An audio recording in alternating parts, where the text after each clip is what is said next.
GigaBites. Hum. I went to the movie theater and I saw The Mandalorian and Grogu. It was okay.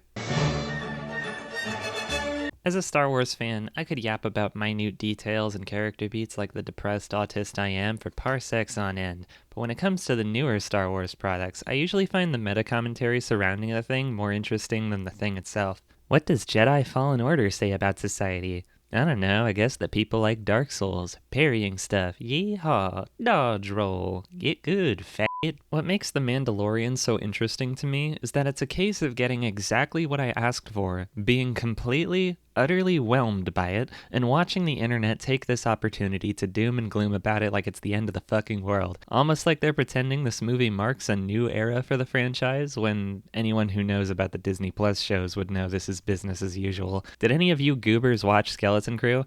Me neither. But if it was released in theaters, I'm sure I'd see 50 angry reviews of it in my recommended tab right now. But the Mandar movie is a movie. It was released in theaters. For this reason and this reason alone, audiences were expecting it to be a big deal. And it's not. This is not a triumphant return. It's just another episode. Its story has no impact on the overarching narrative of Star Wars or even the show it's directly tied into. The internet is always hyperbolic and jaded. We overreact to everything because it is new and trending. The themes of fatherhood and coming of age are there, but they're paper thin, and to most critics that leaves them scratching their heads wondering why the hell a big studio with so much money bothered making a film that isn't really about anything. I guess these people don't watch anime. All of this commotion led me to believe the movie would be turbo cheeks, but it's fine? Hell, it's even kind of fun. Movies can be whatever they want to be. There's nothing inherently bad with static characters or filler stories. I can understand why you might not care to see that, and you're entitled to your opinion, but when I compare this movie to other Star Wars stuff that I like, it's got the right appeal at its core. I love Star Wars for being old-fashioned, silly adventures with fantastic creatures and atmospheric, junked-out spaceports. There's a distinction to be made between a movie that has lots of bad in it and a movie that doesn't have enough good in it. I strongly feel that this movie falls into the latter category. Nothing about it pisses me off. I liked it in the theater, and I forgot most of it the next day. McDonald's filmmaking. Yeah, I'm not going to defend it that hard. It was held back quite a bit by the fact that Mandor and Grubus are very stoic characters. The baby doesn't talk at all, and the man covers his face, never showing any emotion. Zoomers have forgiven the prequel trilogy for making every character as wooden as this, but the rest of the world prefers our movies to have a bit of charisma. In other Star Wars, we at least get to see some bickering. Will somebody get this big walking carpet out of my way? No reward is worth this. And when the day is saved, everyone goes yeehaw or whatever. But not Mandor. He doesn't enjoy life. That goes against his religion. I guess what confuses me is that none of these complaints were being talked about when the Mandalorian TV show started back in 2019. The show was a hit. Everyone loved it. I loved it. Your grandma loved it, and she hates Star Wars. You think your grandma would like Rise of Skywalker? Who are you? I'm Ray. Ray who? I'm Ray. Ray who?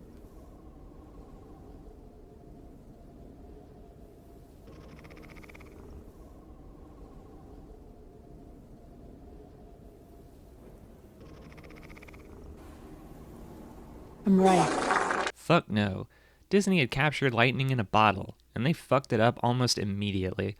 A lot of its fans turned on Mandel when they started bringing in tons of gratuitous cameos, and by season 3, the whole thing had been completely derailed. Morphed away from an episodic intergalactic western into Clone Wars 2. Everyone hated this. I hated it even more after I watched the Clone Wars and realized Bo-Katan is an incredibly shitty, unlikable character.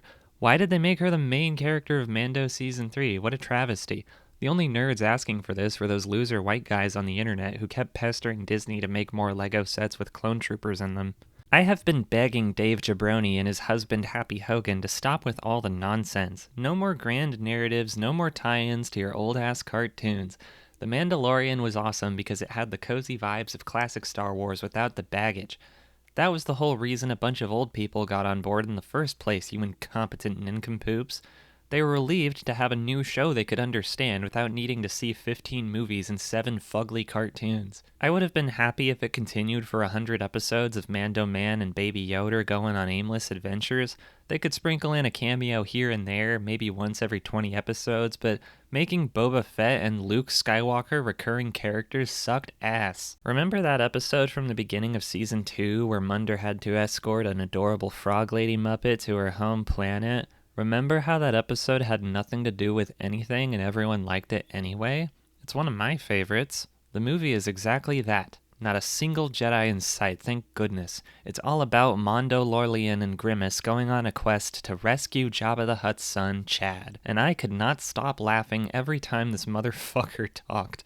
I have seen the Clone Wars movie. I remember the iconic character, Stinky the Hutt. But he's been looks maxing in the time since we last saw him, and now he's a whole new man.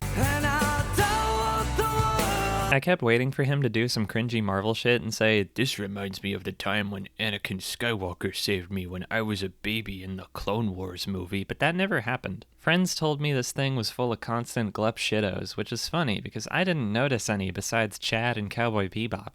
I'm not sure why Cowboy Bebop was in the movie. He didn't do anything other than hit people with a stick, but his horrible character design didn't detract from the movie that much, because he disappears halfway through. Maybe they'll pick a character from a less ugly cartoon next time. Whoops, did I just say that out loud? There are a few scenes where Mandark fights a tall, skinny bounty hunter with a bowl on his head, and that guy looked really fucking cool, but Star Wars geeks complained about it being a gratuitous cameo. Because apparently he was in the background of a cartoon for 5 seconds. I watched the Clone Wars, and I don't remember this guy at all. I don't fucking care. He looks cool. He looks cool. It'll never not be funny to me that all the criticisms the internet has thrown at this movie are near identical to the criticisms I have for Rogue One, but those dorks love Rogue One, while I stand firm in my belief that it has absolutely zero essence of a Star Wars movie. And Grogu does. Swashbuckling adventure and fantastical creatures are what this franchise is all about. The Mandor might be stoic, but at least he has a bunch of Babu Fricks going on his quest with him. God, I love those little freaks. I've always wanted to keep one. What does Rogue One have?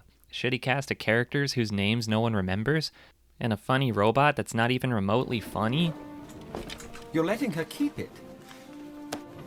Would you like to know the probability of her using it against you? It's high. That's good. It's very high. What a fucking knee slapper. Ask anyone who likes Rogue One to name their favorite characters. They might be able to name a few, but most of them will tell you they liked the blind guy and the robot. No one knows these fuckers' names because this is not a real movie, it is porn. The one thing people seem to be praising about Mandalorian is the soundtrack, which is hilarious because I hated it. At least it doesn't sound like every other Star Wars movie. They tried something different. Nah, this is the shittiest stock techno fuck I've ever heard.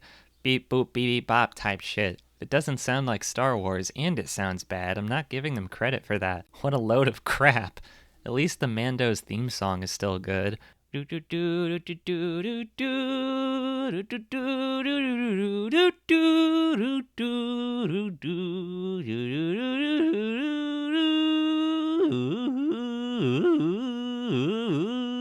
They did the anime thing where they play a more bombastic version of the theme music during the final battle, and it was so hype it made the cheap theater food taste better.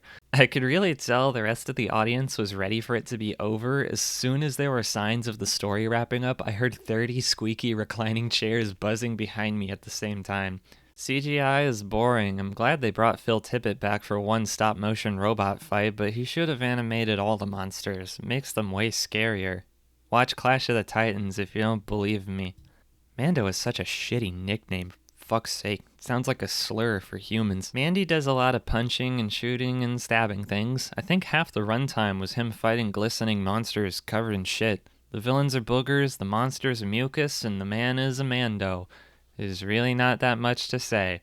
It was fine and fun. I'm giving this one a 6 out of 10, and I will be adding it to my Star Wars movie ranking now. I'm putting it below all the good ones and above all the bad ones. Hey yeah, thanks for checking out the video. I hope you enjoyed hearing all of the incredibly intelligent things I had to say, and watch me epically own all of the idiot man-children who run the internet. Because I am the most intelligent Star Wars fan who ever lived. I'm not like all those fucking man-children. I do not play with toys. I do not stay in my bedroom jerking off all day like a little goo-goo gaga baby. I am a genius, and I do not do such silly things in my spare time. Be sure to check out the Patreon, and make sure that you do not leave any negative comments on the video, or else I will fuck you! I will fuck you! I will fuck your fucking cunt with a fucking ham sandwich, motherfucker!